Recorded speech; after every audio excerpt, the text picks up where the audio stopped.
Der Ben Thanh Markt.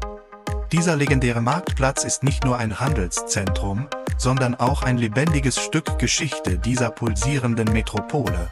Bereits 1914 erbauten die französischen Kolonialherren diese imposante Markthalle, die mit ihrer charakteristischen Uhr über dem Haupteingang zu einem der bekanntesten Symbole der Stadt geworden ist.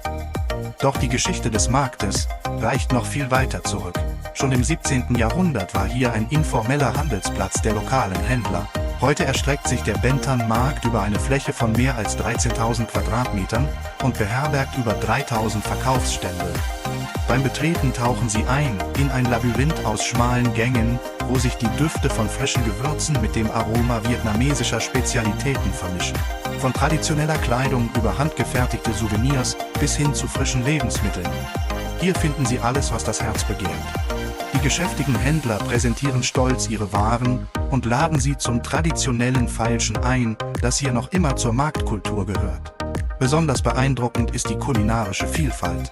In den zahlreichen Food Courts können Sie authentische vietnamesische Gerichte probieren, von der berühmten Pho-Suppe bis hin zu knusprigen Frühlingsrollen.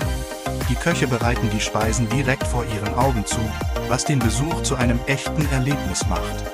Der Markt spiegelt auch den Wandel der Zeit wider.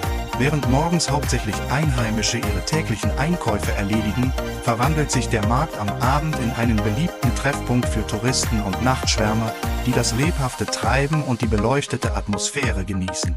Der Ben Thanh Markt ist mehr als nur ein Einkaufszentrum, er ist ein lebendiges Museum vietnamesischer Kultur und Tradition, das Sie unbedingt besuchen sollten.